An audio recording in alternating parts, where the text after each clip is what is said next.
From China's war catalogue to Russia's nightly drone barrages, modern war is being redefined before our eyes. The question is no longer whether drones matter, but how they will change the outcome of wars.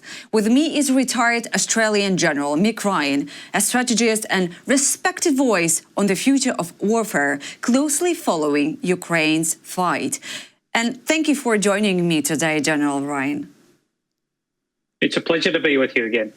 So your piece on Chinese drones and the hellscape in Taiwan was striking for me. What is the greatest threat these technologies pose to conventional forces today? Well, I think what they can do is form an enemy version of Ukraine's drone wall. Ukraine has been highly innovative in drone operations throughout the war, and the formation of the new drone wall might give bad ideas to Russia and to China, who might construct their own drone walls to use against us in Europe and in the Pacific.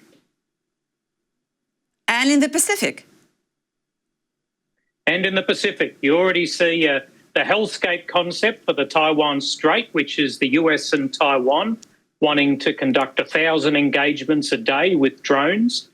We could see China do something similar to the east of Taiwan, and we have to be very careful to ensure that we're prepared for those kind of drone operations as well. Mr. Ryan, but how this hellscape is, how do they operating? So they are just, is AI is controlling them? Well, it'll be slightly different to Ukraine because it's mainly a maritime rather than a land environment. So there'll be lots and lots of maritime drones. Some will be similar to the amazing Ukrainian drones, which in the Black Sea, which launch missiles and other drones. So there'll be lots and lots of those. There will be long-range aerial drones and probably some of the hybrid cruise missiles that Ukraine has developed for attacking deep inside Russia. It'll be coordinated, there'll be AI involved, but there'll be lots of clever humans that will be behind it as well. Okay. You describe China's parade as a war catalogue, if I'm not mistaken. Who is, Mr. Ryan, who's the real buyer of those drone swarms and missile systems? Well, it's probably the people who would have previously bought Russian equipment, but as Ukraine has shown over the last 3.5 years, Russian equipment hasn't done so well in this war, particularly when it's used by Russians. So I think there will be a lot of people looking for alternate weapon suppliers henceforth. Yes, but I was speaking with a military strategist as well just days ago, and he was saying that China's parade, it's more like just a showing off, so you don't have to be that afraid. It's like the strategy that Russia was doing all the time, you know, the second large army in the world who cannot conquer Ukraine. So basically, what is your take on that? No, I think that's right. Being parade effective is not the same as being war effective. Just because you can put on a good parade with lots of troops marching doesn't mean you're very good at winning wars. I think Nazi Germany and the Soviet Union in the Cold War showed us that, and we should be very careful about overestimating the People's Liberation Army capability in the Pacific and elsewhere, because after all, parades like that are about cowing their neighbours. We should not be cowed by it. Yeah, parade effective is not like, it's not equal for war effective. That's interesting. Well, yeah, Russia proving that a long time ago. But how do these emerging capabilities mirror or influence what we see now on the battlefield in Ukraine?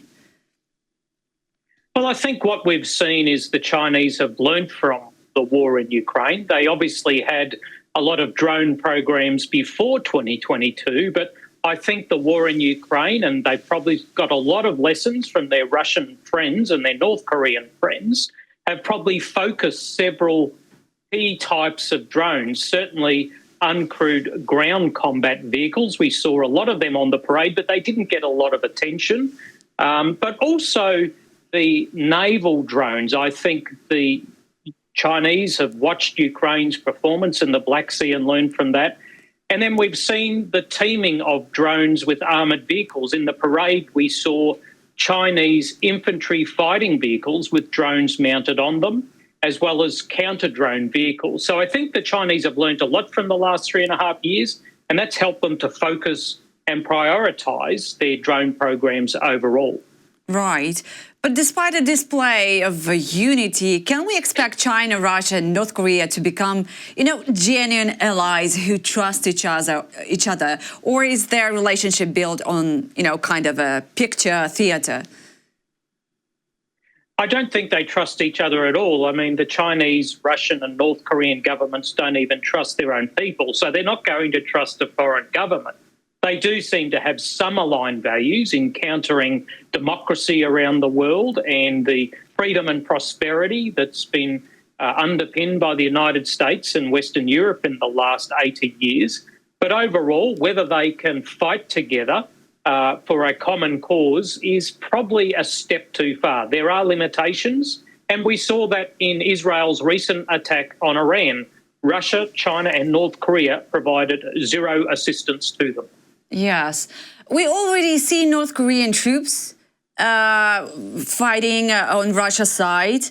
But could Moscow ever bring in manpower from China as well? Is that a part of a wider plan for coordination, or is Beijing unlikely to go for that?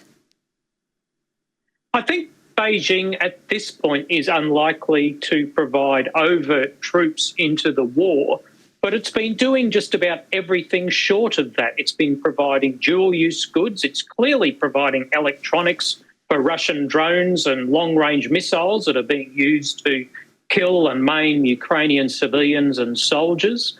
It's buying cheap Russian oil to help keep Russia's budget somewhat afloat, even though it is in trouble. So, China is providing a huge amount of assistance to Russia already. It will continue doing so because it wants to keep Europeans involved in Europe. It doesn't want them to turn their attention to the Pacific. Mr. Ryan, for you as a person who's closely watching Russian war in Ukraine, you know that Russia is launching nearly 1,000 drones per night at Ukrainian cities. And from your perspective, how many drones does Ukraine need to produce, just to stay even? Well, it needs a couple of kinds of drones. Obviously, it needs all the battlefield drones, and we're seeing them being produced now by the millions. And the Unmanned Systems Force is bringing all that together in a more unified approach.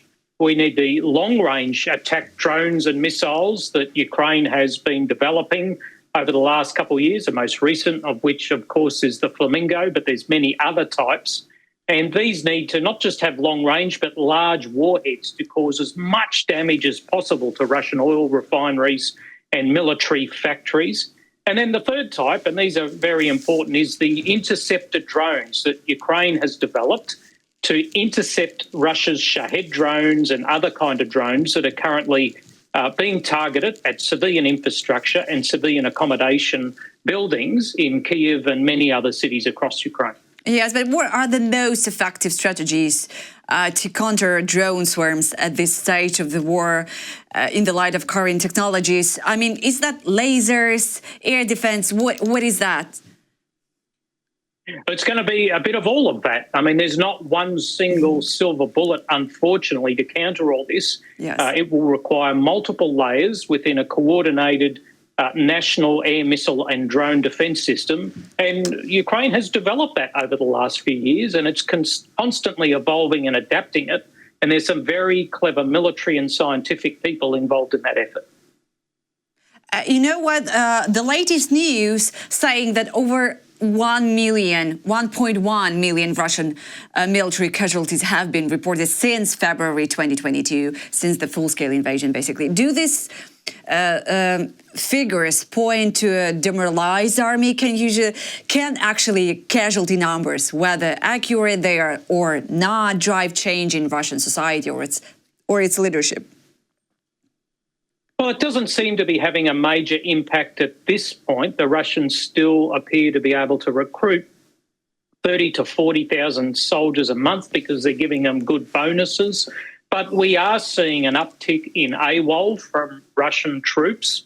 I think Putin is gambling that he can break the Ukrainian military before he breaks his own military. I'm not sure whether that's actually going to happen, because at the end of the day, Ukraine is fighting for its land and its people. The Russians are not. And I think Putin in the long run might find that he's not able to break the Ukrainian people and the military. Yeah. Do you think Russia might start targeting Ukraine's defense industry? Because we're working on that. We're building factories and everything. So will they start to strike them directly to cripple its weapons production? And if so, what would that mean for civilian safety? Unfortunately, I think so. I mean, the Russians have shown they can't make breakthroughs on the front line, so they have to attack Ukraine. Otherwise, they can't beat the Ukrainian army in the field, so they're trying to beat the Ukrainian people at home. And part of that will be attacking more factories, but it's also about terror bombing. It's terror drones that are aimed deliberately at hurting Ukrainian people in their homes and on their streets. And we've seen the example of this repulsive drone safari that the Russians are conducting. So they're trying to break Ukraine by breaking the people, because they can't break its army. Yeah, how would you describe this current situation on the battlefield? The recent news, Ukraine regained some small villages in the Donetsk region, but overall, what is your what is your view? Well, there's among some people like to describe it as static. I don't think that's the case. It's a pretty dynamic battlefield. The changes in territory are small. They're not massive breakthroughs that some might like to see. But we are seeing territory change hands. We're seeing the Russians take some territory, although it's at massive manpower losses. But we're also seeing the Ukrainian military take back to liberate towns and Ukrainian territory. That's extraordinarily important. At the same time, they're also imposing very large costs on the Russians. Yeah, if a negotiated settlement looks unlikely at this point, does battlefield victory become the only option, and does that imply direct intervention from Ukraine's allies?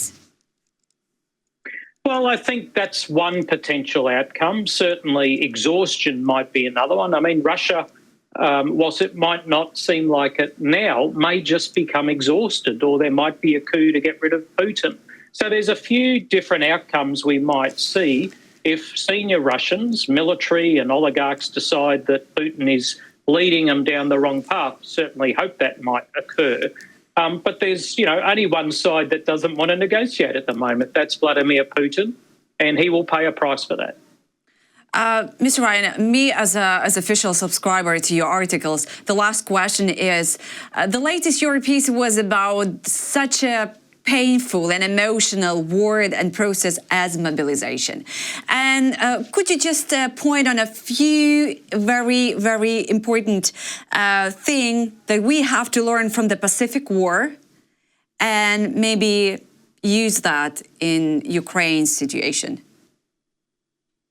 Well, I think that piece was aimed at Australia, because there's a lot we can learn from the war in the Pacific about industrial mobilisation, about mobilising people and getting the right balance between the military and industrial workers.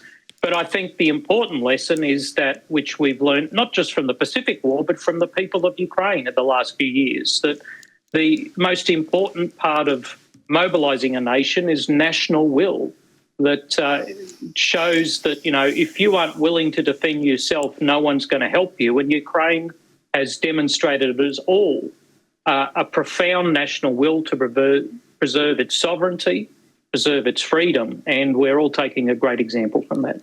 Absolutely, yeah. Having behind our back the whole West, basically we're still relying on ourselves. That's what I've seen. Absolutely. So, Mr. Ryan, thank you for your time this time. Thank you for joining me. It's always a pleasure speaking with you. Thank you, Natalie. It's great to be with you again. Slava Ukraini. Героям слава.